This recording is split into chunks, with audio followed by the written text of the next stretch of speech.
إن الله وملائكته يصلون على النبي يا أيها الذين آمنوا صلوا عليه وسلموا تسليما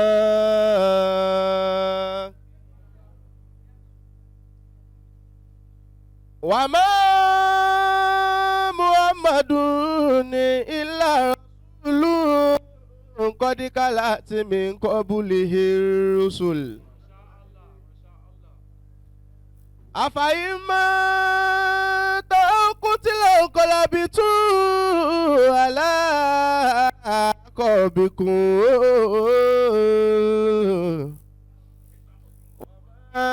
ينقلب على عقبيه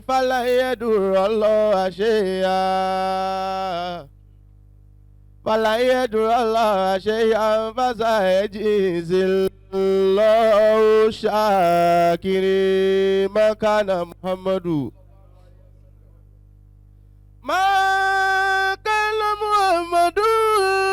أبا من رجالكم ولكن رسول الله وخاتم النبي وكان الله بكل شيء عليما محمد رسول الله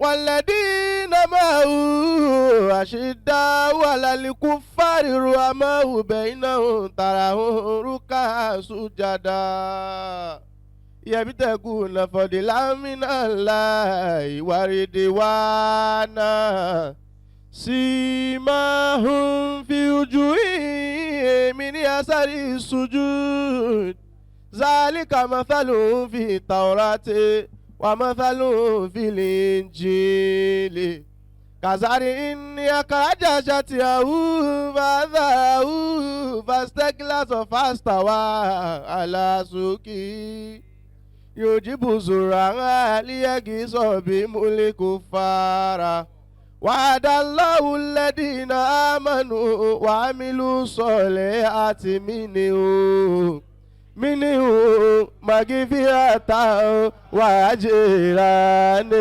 عظيما يا سيدي يا رسول الله يا سيدي يا حبيب الله يا سيدي يا من حمل الرسالة وودع العدالة وأدى الأمانة وحرم الخيانة النبي محمد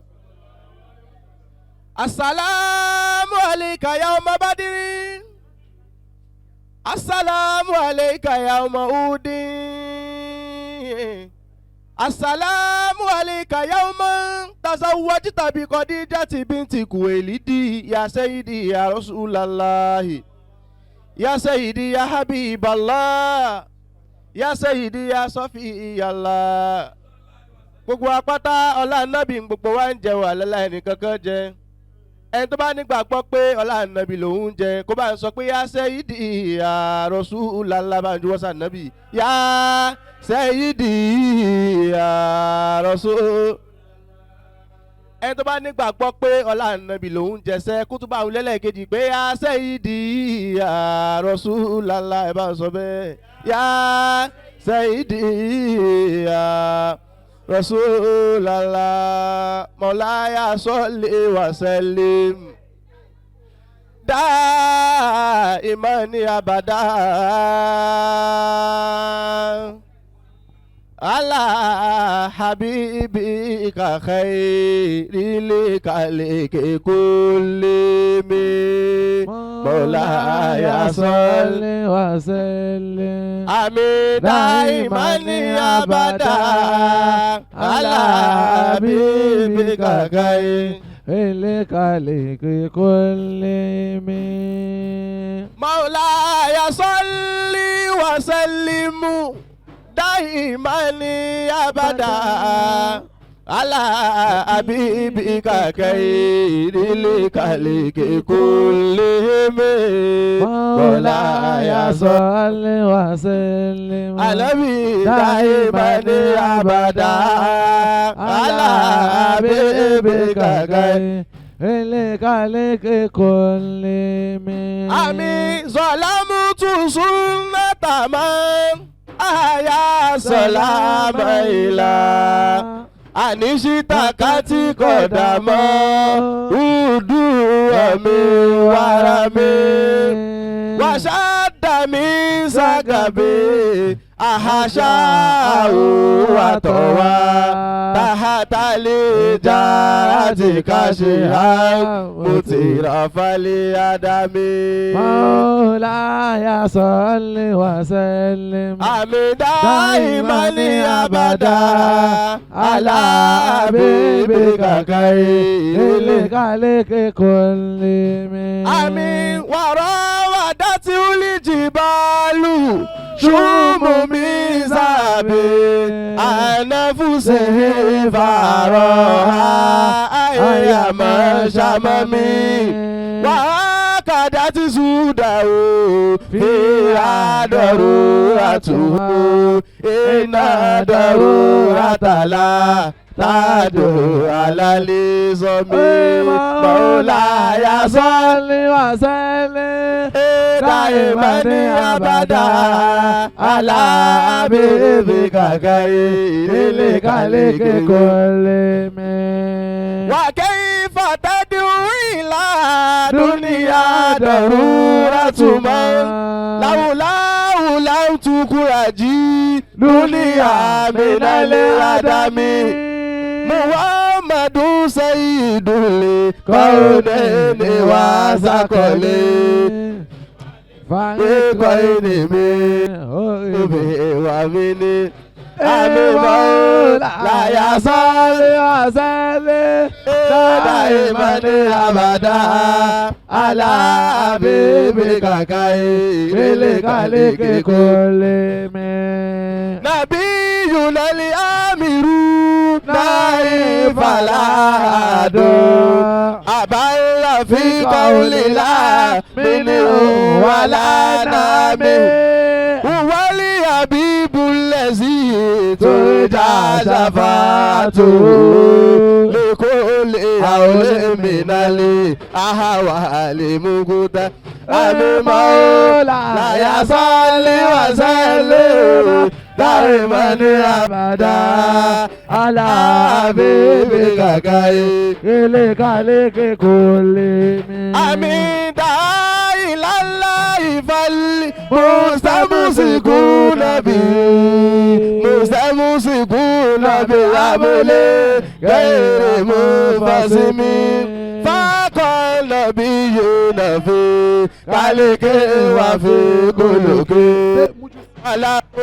Alamudalufi elime wa karami Maulaya salli wa sallim amida imani abada ala habibika khairil khalqi kullihim. Wa kulluhum min rasulillahi multamisu karifa min al-bari aw wasfa min adiyami wa wakifuna ladayhi idadimu minukutatil ilmi aw bishakilatil kami Maula lazi tamama na asuratu suma safahu habiba bariun nasami Maulaya salli wa sallim amida imani abada ala habibika khairil khalqi kullihim. Ala munazahu shariki fi mahazinu wajawarul husni fihi ghairu munqasimi damadati نصارى في نبيهم كما دعت نصارى في نبيهم وحكوا بما شئت مديا فيه واتقبل مولاي صل وسلم دائما ابدا على حبيبك خير كل فانصب الى ذاته ما شئت من شرفه فانصب الى قدره ما شئت من نظمه فإن فضل رسول الله ليس له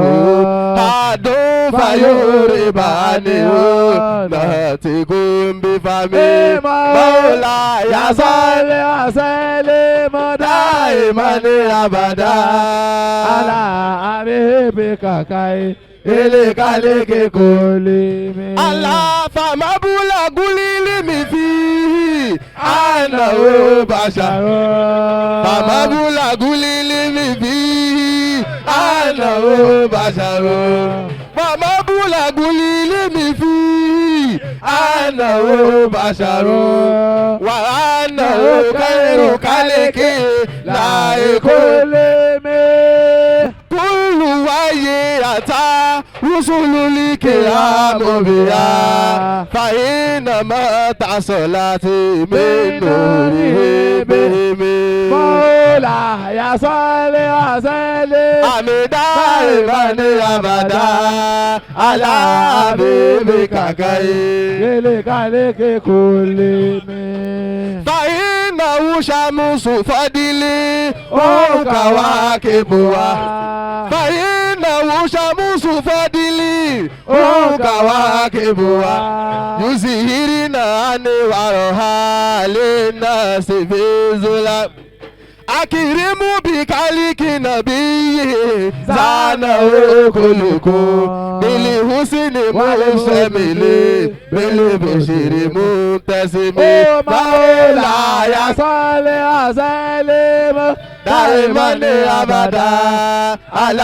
حبيبك خير كل امي كزاري في طرفي فالبدر في شرفي والباري في كرمي والدار في هممي كان له وهو فرد من جلالته في أسكاره نتلقاه وفي هشمي مولاي صل وسلم دائما أبدا على حبيبك خير كل يا محمد رسول الله محمد رسول الله محمد رسول الله محمد أشرف الأعراب والعجم محمد خير ما يمشي على قدمه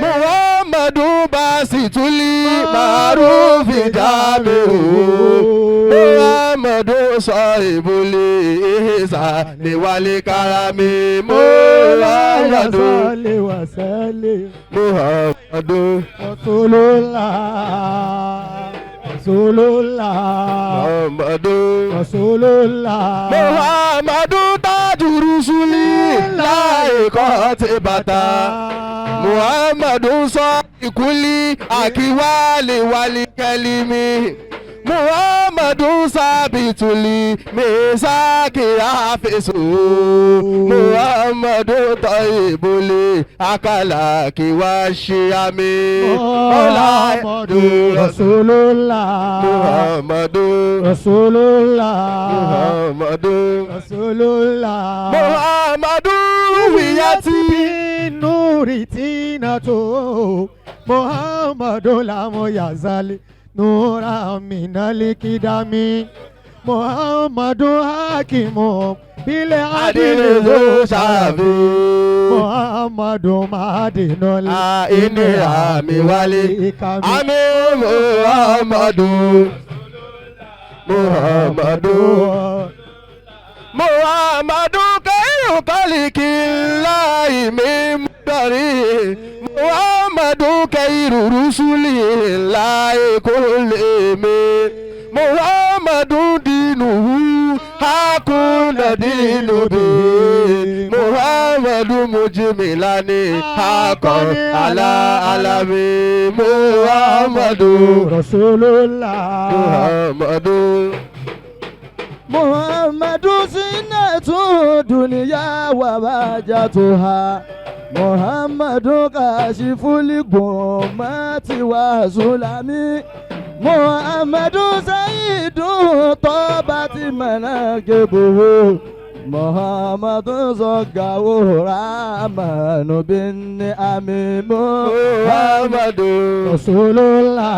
Muhammadu Rasulullah. Muhammadu safuwatuli bari wakiyatu. Muhammadu tayu mesaire to ami. Muhammadu daiku li daifi mukirimu. Muhammadu jaruhu wallahi lam yudami. Muhammadu Ora gbóhùn sókè kó yí Muhammad ọmọ àmì. Gbóhùn sókè kó yí Muhammad ọmọ àmì. Oya gbóhùn sókè kó yí Muhammad ọmọ àmì. Ẹni adáyé fún ṣáni Muhammad. Ọmọ àmì. Kò sírú ẹ̀ láyé pẹ́ lọ́rùn. Ọmọ àmì. Ẹni àṣà lẹ́ṣà bàbá Fatima. Ọmọ àmì. Mo fi bẹ́ẹ̀ lọ́hùn àdúrà ẹ̀ àkúgbà. Ọmọ àmì. Àlì àfíìsì jíjọ́ nábì. Àfíìsì jíjọ́ nábì. Àlì àfíìsì jíjọ́ nábì. Àlì àfíìsì jíjọ́ nábì. Mùsùlùmí mùsùlùmọ́ ẹ jẹ́ ká jọ jíjọ́ nábì. Mùsùlùmí mùsùlùmọ́ ẹ jẹ́ ká jọ jíjọ́ Ànábì. Oya ya wali ya luwaba ala. Ya wali ya luwaba waya kashifa libala.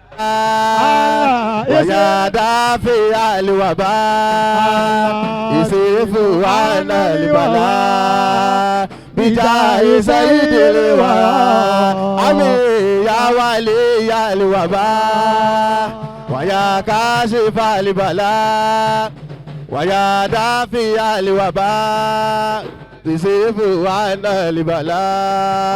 Bija isayidil wara. Oya suma salatu wa salamu salimada ala nabiyyi Mustafa Muhammada. Amin suma salatu wa salamu salimada ala nabiyyi Mustafa Muhammad. Ọlọ́run bí kẹrí ká tó jókòó púpọ̀ ẹ̀kọ́ tá a ti ṣe Wasallam. ká tó gbàgbà ṣe mọ́ olùdínà bí o Kó pé. nílùú Kaola tá a bá ti gbọ́ ta ni àti ṣe mọ́ olùdí o. ẹ ò ká o MTN yàgò mí ATM. nísìnyí báyìí tá a láì ní gba àsìkò máa kọ́ bẹ̀rẹ̀ káfa àzẹ́nu bá parí ẹ̀. ìsáyàdá tún ní ìzìhì àkàdàmú fọkànlì jìbà.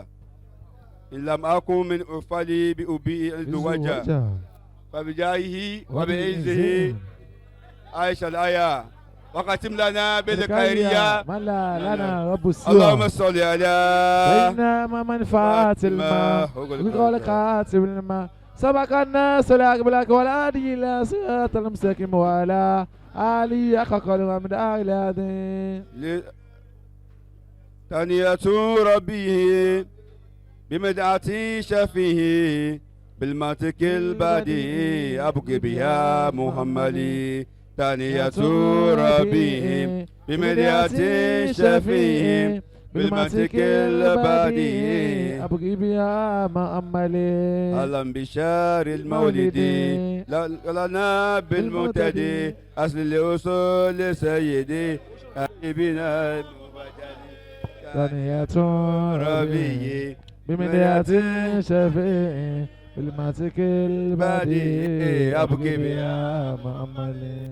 قد كان خير مرسلين قبل الوجود الأولين ولم يكن من جدل لأصلنا الموصل تانية ربي بمدات شفي بالمسك البدي أبقي بها مملي لم يدري خير الكالك في قلقه والكلك سوى الهلال الياكي من ملك أو مرسل تانية ربي بمدات شفي بالمسك البدي أبقي بها مملي الله فشانه شان عجيب ورمزه رمز الحبيب رمز الحبيب للحبيب في عرف غير مشكلة تانية بمدياتي شفي بالماتك البدي أبقي بها مأملي الله يا للإمام المتلا متى جاب ببلا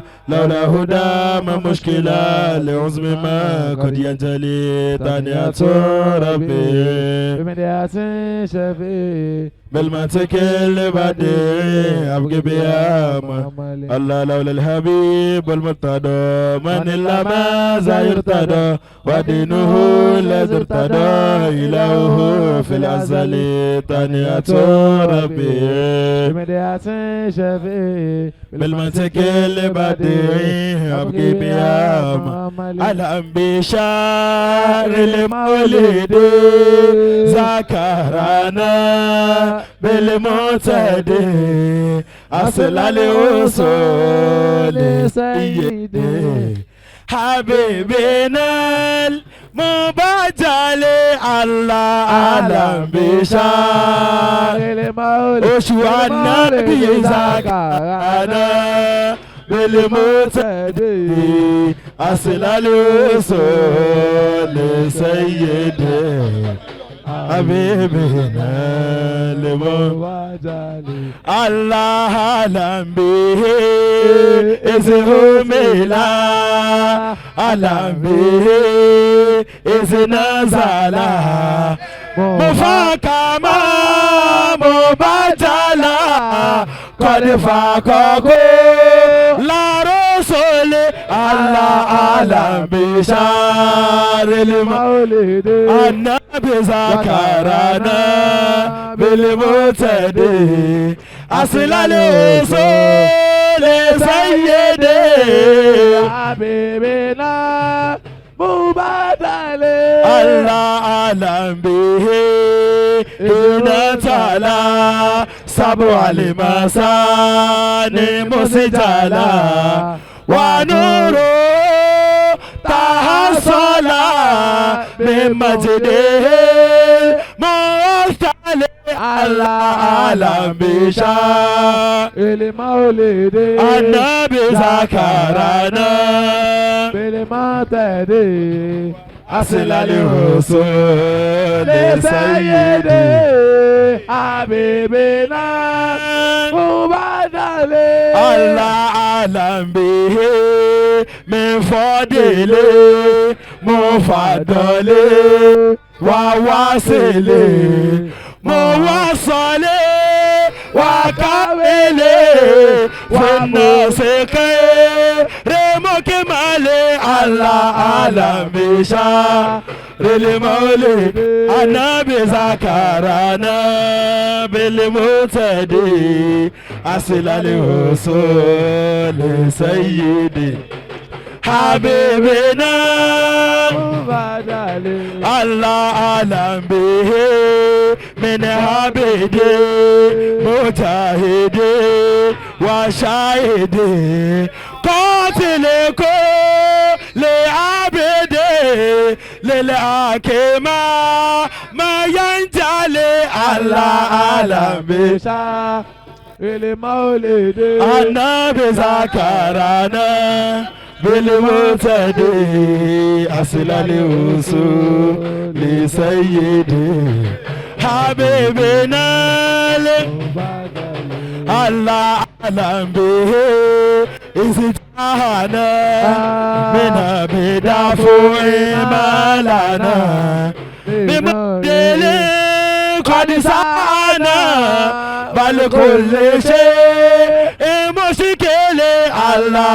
أهلا بشهر بالمولد مولد ذكرنا بالمعتدي أصل الأصول لسيدي حبيبنا مبادل الله يا ربنا صل على نور الهلال المطلع على السماوات العلى بإذن بليالي الله أعلم بشهر المولد النبي ذكرنا بالمعتدي أصل الوصول لسيدي حبيبنا مبادل وكفاني طيبا لا أبالي ما قلاني وكفاني طيبا لا أبالي ما قلاني وكفاني طيبا لا أبالي ما قلاني وكفاني طيبا لا أبالي ما قلاني صريما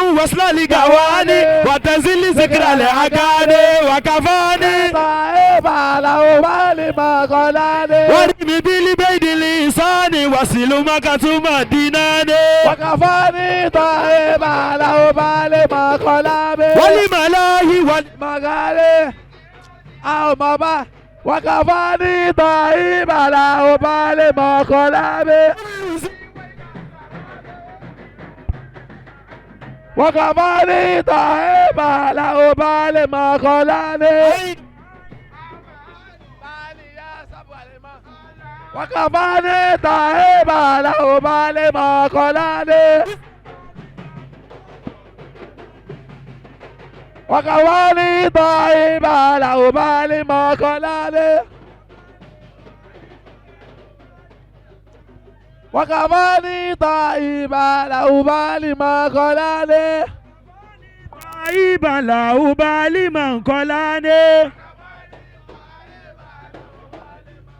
Oya innaka tamal anbiya'i faqari salam biya'i innaka tamal anbiya'i faqari salam biya'i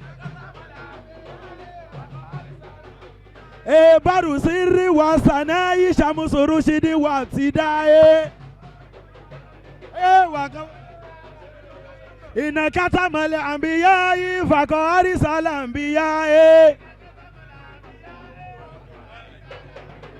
baru sirri wa sana'i shamsu rushdi wa tida'i aino aye ako akitali ya sabu alimasade innaka tamal anbiya'i faqari salam biya'i innaka tamal anbiya'i faqari salam biya'i innaka tamal anbiya'i faqari salam biya'i